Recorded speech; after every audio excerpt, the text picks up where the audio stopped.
Today I am saying goodbye to summer with my last two projects that are now finished objects, and I'm also bringing a long-term project back into rotation. My first cast-ons of the new season are also on the agenda today, so get comfy and let's dive in.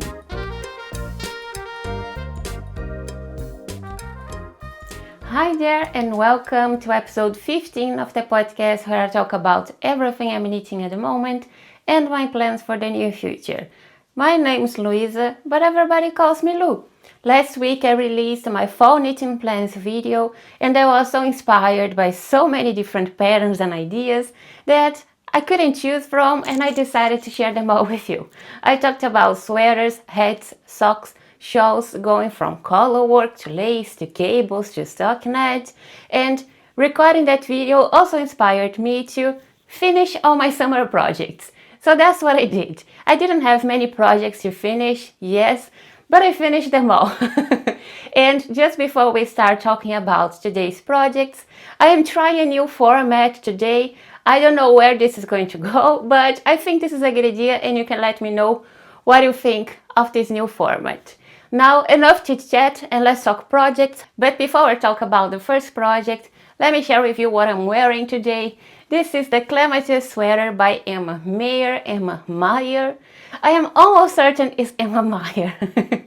This pattern is originally written for a DK weight gauge, but I changed mine and regraded for a fingering weight gauge. I just used one strand of a sock yarn, a really pretty sock yarn in my opinion, that I really wanted to knit something out of, but I didn't want any mohair or anything like that. I just wanted that yarn to shine, and this is what I came up with, and I really love it.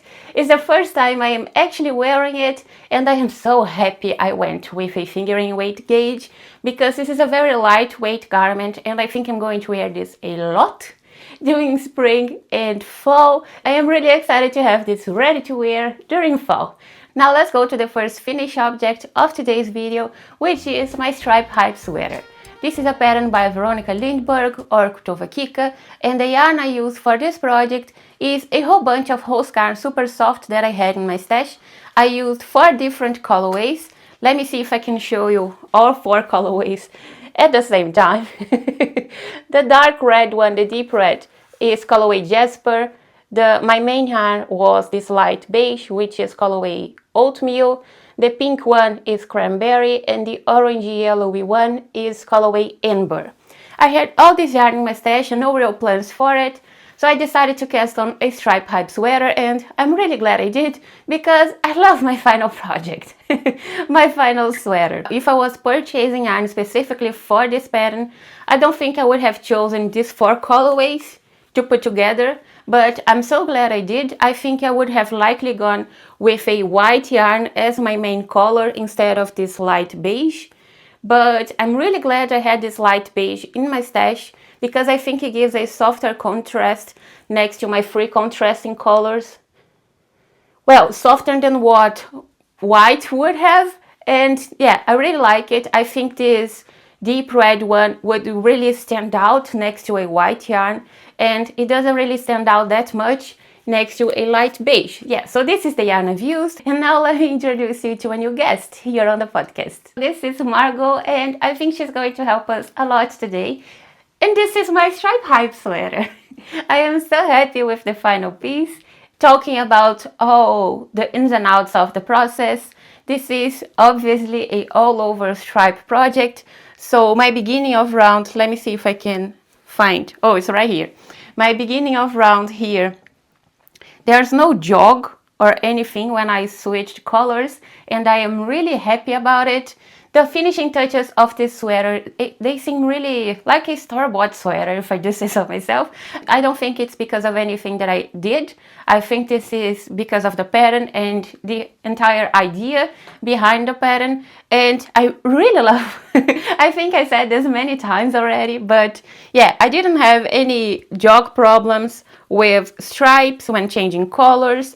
I did a twisted rib on the cuffs, hem, and also the collar with a little bit of contrasting color here on the edge, just like the pattern suggests. I was a little bit distracted. Well, I was watching a movie, so I got distracted when I was knitting the cuffs, and I have one extra row, one extra contrasting color here, row I mean, than I do on the collar, but I think it's fine. The twisted rib here is really wide, this section, the cuff actually, it's really wide, so I think it looks proportionate to have one extra row here than I have on the collar. I also shortened the collar by 1 centimeter, and I shortened the cuff and hem by 2 centimeters, if I'm not mistaken. Yeah, I shortened by 2 centimeters just to make sure I had the length that I really wanted. Now, this is a pattern written for DK weight gauge, and like I said, I used Host Yarn Super Soft, which is, in my opinion, a light fingering weight yarn. And I didn't want to hold yarn double, so I also changed the pattern to a fingering weight gauge, and you can see I'm sensing a pattern here. I seem to like purchasing DK weight patterns and change them to fingering weight. I don't know why. Well, I think I do. I really like having lightweight handmade garments to wear during spring and fall. I think it really suits the season, and I really like having them, so now I have a second one. Since this is my version is a fingering weight sweater, I had to change a little bit. Well, I basically regraded the entire pattern width-wise to make sure I ended up with a size medium measurement. Well, I needed a size equivalent to, well, between 3XL and 4XL to end up with the measurements of a size medium. That is width-wise, and length-wise, I just followed all the measurements for a size medium, and this is the end result. Since I was completely off gauge, all my stripes have 2 extra rows than what the pattern recommends to make sure I ended with the same length, and also I don't have as much positive ease as the pattern suggests. I just have around 10 centimeters of positive ease, and because of that my sleeves started a little bit higher up on my arm than what I can see from the pattern photos. So I had to add one extra row, one extra stripe here on my sleeves. Otherwise, if I just knitted the same number of stripes the pattern suggests, I would have ended with a bracelet length like sleeve, and that is not what I was looking for. So I had to add one extra stripe, and since I didn't keep that color block the pattern suggests with 5 different contrasting colors, I just had 3, so I alternated them throughout the sweater. And since I did that, I don't think having an extra stripe here on the sleeve really makes any difference. I don't think it brings any attention to that fact. I think this extra stripe blends in really well with the rest of my sweater. So this is what I have. I am really happy with it. I have a twisted rib here on all ribbing sections, like I said, and I finished it off with an Italian bind off. Like I said, I shortened the collar by 1 centimeter because this yarn is pretty rough, in my opinion, next to skin. It's completely wearable, but it's almost like too rough next to skin. So I didn't want anything really close to my neck area. To have a little bit of extra room around my neck, I decided to shorten the collar by 1 centimeter, and I'm also really happy I chose that. Now, since this is a pretty rough yarn, I decided to block it using lukewarm water to help with the softening of the fabric, and I think it really helped. But I was also worried about color bleeding because I knitted an entire traveler hoodie. I knitted the traveler hoodie using 2 strands of the Jasper colorway, just 2 strands of the Jasper colorway, and when I blocked that project, it bled so much, my water was dark red. So I was really worried this time it would bleed also, and I would stain my beige colorway, and I was using lukewarm water, which from what I understand can even promote color bleeding, if I understood things right. So I decided to use vinegar, and I used a ton of color catcher sheets. And I think it really paid out because I didn't get any color bleeding, and I am so happy with this sweater. I said this many times now. But I am just so excited to have this ready to wear during fall. I think I'm going to wear this today, actually, right after I finish the podcast, finish recording the podcast. But this is my stripe hype sweater, and enough about that. Now let's talk about the cost and the amount of yarn I've used, because since I changed my gauge to a fingering weight gauge, I kept track of how much yarn I've used for each section. Let me get my notebook.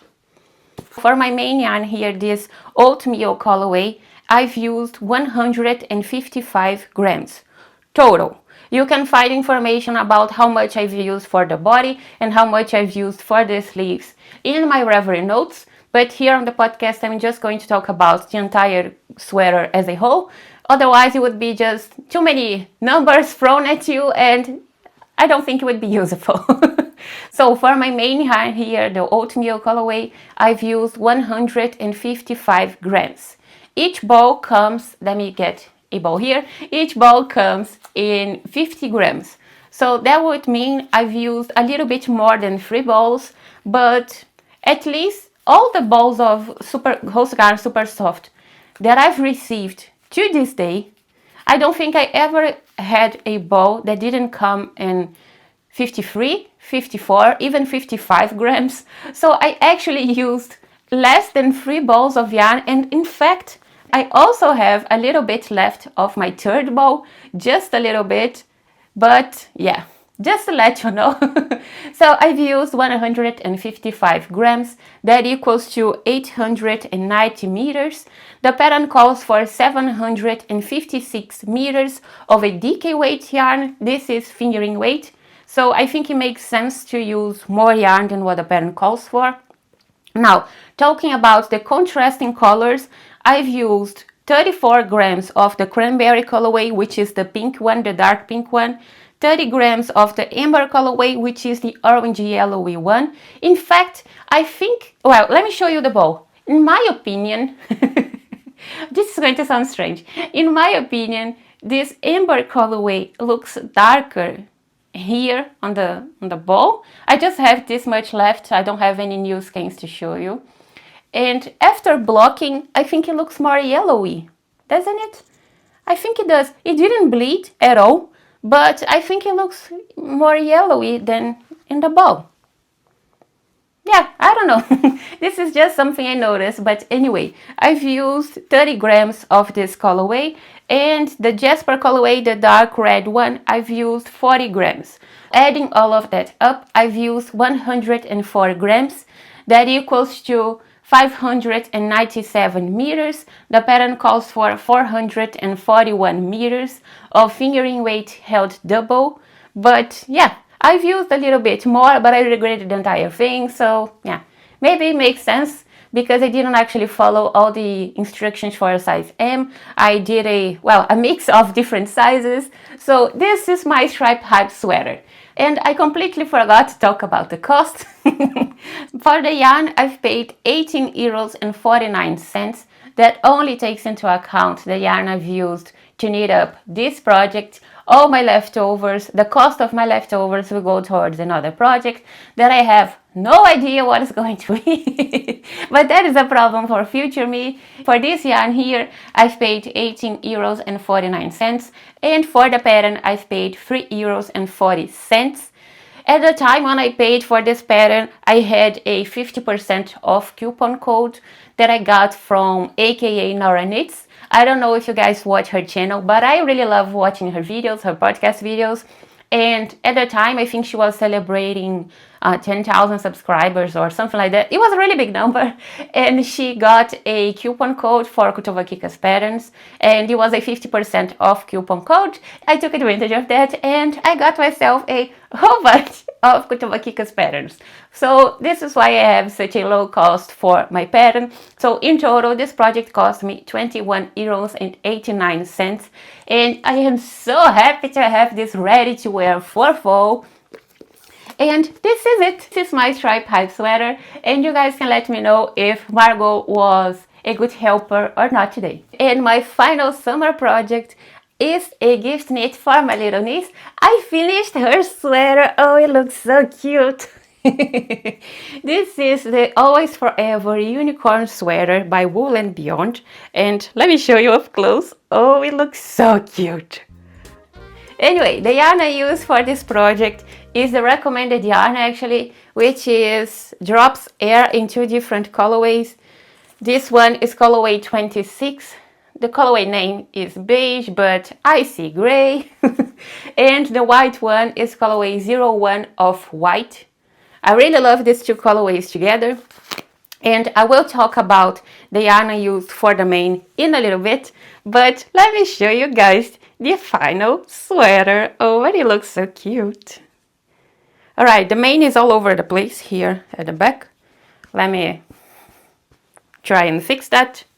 Yeah, now it looks better. Oh, but it looks so cute. I really hope she loves this. And I didn't make any modifications to the pattern aside from the embroidered eyes. Let me take the mane out of the way and show you guys only the eye. So the pattern calls for a sleeping eye, but I think it matches my niece more, a smiling eye, so that's what I try to do here. I have no idea if this looks like a smiling eye or not. Oh, I hope it does. Let me see if I can show you. Yeah. Does this look like a smiling eye?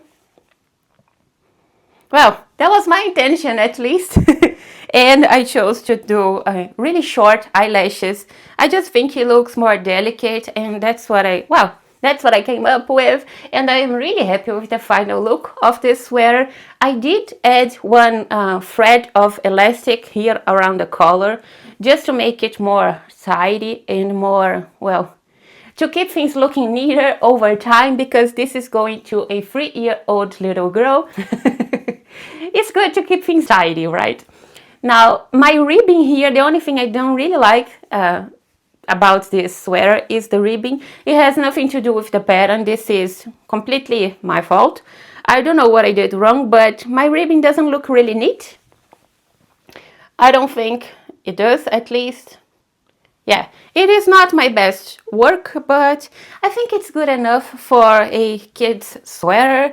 It looks pretty good. And this yarn is so soft, and it hides a lot of inconsistencies. So I don't think my ribbing really, well, you can barely see the neat stitches in this 1x1 rib. And I finished off with an Italian bind off. Did the same thing here on the collar, and this is my unicorn sweater. I'm calling it my unicorn sweater. Now, talking about my white yarn here, the white colorway, I still think the fabric looks a bit more open than the gray one, but it looks so cute and so easy. It's such an instant gratification, I think, to knit this project. The yarn I use for the mane is actually something I had in my stash from a project that I knitted last year, I think. I knitted her a Lulu Sleepover by Petite Knit, and I had a bunch of that yarn left over, so I decided to use that for the mane. This is a color changing yarn. I think it's 50-50 cotton acrylic blend. I think it is. Let me get the label here. But I think this, yes, 50% cotton, 50% acrylic. This is a color changing yarn, like I said, sport weight, and I held yarn double to get all these little sections of yarn for the mane. And I actually, instead of cutting a cardboard with the right size to measure all these little strands of yarn here, I actually used a tassel maker. I have no idea why I have a tassel maker, but I do. I think it's the first time I've used a tassel maker, and it wasn't even to make a tassel. It was to cut yarn for my mane, but this is what I've used. I just attached it following the pattern instructions, and this is the mane. Let me show you guys up close. The mane is a bit messy right now, but well, it will be messy as soon as she wears this for the first time anyway. Oh, I'm so happy, I'm so proud of this project. I just want to gift it to her. But this is her Christmas gift, one of her Christmas gifts. So yeah, this is going into my closet for a little while. But talking about, oh, and the yarn I used for the eye, well, I just used 2 or 3 plies of a DK weight black yarn that I had in my stash. I have no idea what yarn it was, but I just used 2 of the 3 plies, and this is it. And talking about cost and the amount of yarn I've used, let me open my notebook once again. For my main yarn here, the gray one or beige, I've used 139 grams. The pattern calls for 200, but this is 4 balls of yarn. I don't think you actually need 200. I think she just said that because of the number of balls you had to buy. I don't know, it's just a guess. And for my contrasting color here, the unicorn color, the white one, I've used 15 grams. The pattern calls for 50, but same thing. This is the minimal amount of yarn you can buy, you can purchase. Just one ball, and the ball comes in 50 grams. For the main, I've used 5 grams of a sport weight yarn held double that I had in my stash. So there's no real cost for the yarn I've used for the main. Talking about cost now, I've paid 13 euros and 24 cents for the yarn, the gray and white colorways. And for the pattern, I've paid 8 euros and 43 cents. So in total, this project cost me 21 euros and 67 cents, which I think is pretty good for a kid's sweater. I am happy with the price point of this sweater, and like I said, I am really proud of it, and I just really hope she likes it, so fingers crossed. And those are all the projects that I have on my needles or ahead, because I finished the 2, and well, I have my sweet shop blanket that I am bringing back to rotation because I need to finish this thing. Like I said, doing my fall knits and plants video, so let me get the blanket.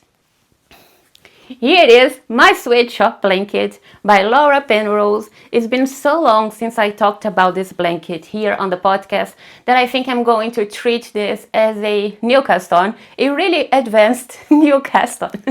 My goal is to knit a really big sweet shop blanket, and I'm going to show you the size of this thing now. But just so you know, I am only halfway through. I am literally halfway through. I don't even think I will be able to show you guys the entire thing. I don't think it fits the frame, but I will try. Can you see? This thing is gigantic as is, and I'm only halfway through. My plan is to knit a 10 by 12 squares blanket. I have the 10 squares side done, and I'm only adding rows and rows of squares until I get to 12. So I still have, 60 squares left to knit, and my plan is to knit 1 square a day. That was my initial goal, to knit 1 square a day, but I couldn't keep up with that. So this project, well, it was on timeout for the entire summer season, but now I'm bringing it back because I need to finish this. I don't like having this hanging over my head. I get nervous and I get agitated because I don't like having lingering whips. So I need to finish this, but I'm just going to put my blanket here because, oh, it is enormous. I am using 17 different colorways, so let's talk about the yarn now. This pattern is written for a DK weight gauge or a fingering weight held double, and that's what I'm doing. I am holding 2 strands of fingering weight yarn in 17 different colorways. I just have 15 here and 2 more colorways that right beside me that I'm going to show you. Let me see if I can show you like this. These are all color changing yarns. This is sock yarn. I am using 3 different yarns here. This is the one I have more colorways. This is long yarns. This is wool latex, footprints. This is a almost like 50-50 blend of wool and cotton with a little bit of nylon thrown in there. And let me show you 2 different colorways. This yarn is so pretty. And like I said, I am using 2 strands of this yarn and I just have 1 ball of each colorway. So I kicked them up to make things easier, to pick up 1 strand from the inside and 1 from the outside. I have these 2 different colorways.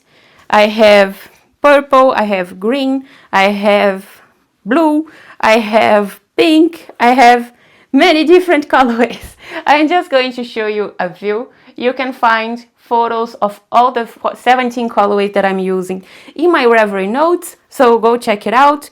And the second yarn I'm using is Rico Design, which is a yarn from my local craft store. This is also fingering weight sock yarn, but this is, I think, a wool and nylon blend. This has no cotton, and I have 3 different colorways. And I'm also using a third yarn, which I can find right now. Oh, this is also sock yarn, fingering weight, and this is also wool and nylon blend. So I have this here, and those are my 17 colors. The white yarn I'm using for this, I just have 2 balls here that I almost done, but I have a new skein to show you. Let me get it. I'm using actually a yarn that is intended for hand dye. This is Regia for hand dye. I think this is the name. 4-ply fingering weight sock yarn. The yarn is not really what I had in mind. When I was purchasing it online, it looked really white, and that was my idea. That's what I was trying to go for. But when I got the package here in my hands, the yarn looks a little bit more yellowy than what I would have preferred. But I think it looks fine either way. This is, like I said, for hand dye, so it wasn't my first choice. But for the amount of yarn I needed to buy for the entire blanket, this was at a really good price point. So yeah, I decided to go with that. And I don't mind it being a little bit more yellowy. And I think it depends on the light. Most times it looks white, so yeah, I am fine with it. But this is the yarn I'm using, also holding it double. And this is my switch up blanket.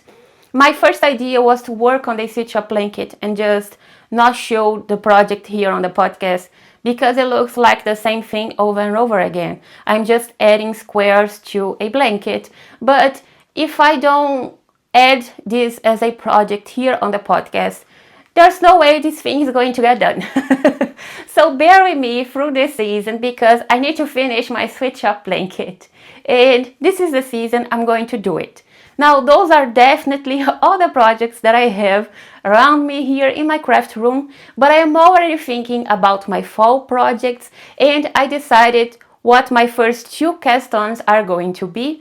And the first one I'm going to knit is the sweater number 15 by My Favorite Things. I am talking about a all over the same cable sweater for so long that I'm going to do it. This is the first project that I'm going to cast on. Let me get the yarn. The yarn I'm going to use for this project is a Rosa Pomar yarn. This is Mondim in the colorway C582. This is 100% Portuguese wool in this brown rusty color, which I love. And I'm going to pair it with 1 strand of 100% lace weight alpaca. This is Isaiah Alpaca 1 in the colorway 33. I don't know the colorway name, but it's also a rust color. I am slightly concerned I'm going to have a mold effect or something pairing these 2 colorways together. I wanted something really, well, I don't want to have a mold effect, so we'll see. But this is my first time knitting. This will be my first time knitting with any of these 2 yarns, and I am really excited to try them out. I'm more excited to knit with this Mondim yarn. This is 100% Portuguese wool, and I love the smell of this yarn ball. Oh, I love it. I am really excited to try this out. It's really soft. I am excited to see the fabric these 2 yarns will create. So this is going to be my first cast on, but I still need to purchase the pattern and knit up a swatch. I have a swatch done and blocked for my second cast on of the new season, which is going to be a wrap. I've been also talking about a wrap for a really long time. And I'm going to do this. I'm going to knit up the late summer wrap by Knitting for Olive. Now let me get the yarn and the swatch. The yarn I'm going to use is, this is a Knitting for Olive pattern. So the recommended yarn is Knitting for Olive Merino plus their soft silk mohair. I've never knitted with a Knitting for Olive combo, so I decided to follow the recommended yarn, and I got myself 2 different colorways from those Knitting for Olive posts on Instagram where they share different swatches of their colorways together. So this is what I have here. My main yarn, this is Knitting for Olive Merino in the colorway Claret. Is this the right way to pronounce it? This is colorway Claret. This is a dark, deep red. It's gorgeous. This color is gorgeous. And my soft silk mohair is colorway Plum Rose. Oh, I love these two colors together. Let me show you the combo. It's so lovely. And I have my swatch here. I've already blocked my swatch, like I said, and I have it sort of pinned to my blocking mats. I think this is going to be easier to show you. Let me show you the swatch. Oh, I love the look of these two colorways together. I think this is going to be really lovely for a wrap. I think this is going to be a really nice color to pair with jeans and dark color pants and all of that. So I think I'm going to wear this a lot. I love the idea of this wrap not being a just one color, and well, I think it would make it a little bit boring. Yeah, I think it would make it a little bit boring. So I love pairing a different colorway of mohair, and I think it makes things more interesting. This is what I have here. The suggested needle is 4 millimeters, but since I'm a pretty tight knitter, I decided to size up. I went with a 5 millimeter. Felt like the fabric was too gapey, too open, so I sized down to a 4.5 millimeter. And this is the swatch that I have in a 4.5 millimeter. I'm really happy with the fabric, and I think I'm going to cast this on today. Well, first I'm going to knit up the swatch for my sweater number 15, and then I'm going to cast on my wrap. And those are now all the projects that I have on my needles at the moment. Well, I will be having all those projects on my needles. I hope you liked this new format. Let me know in the comments below if you liked it or not. I always appreciate your suggestions and opinions. And if you're new here, don't forget to subscribe for more cozy knitting updates. I post regular podcast episodes here on the channel every 2 weeks. And don't forget to ring the bell and give it a like. It really helps the channel, YouTube really likes it, and I really appreciate it. Thank you so much for watching, and I will see you on the next one. Bye!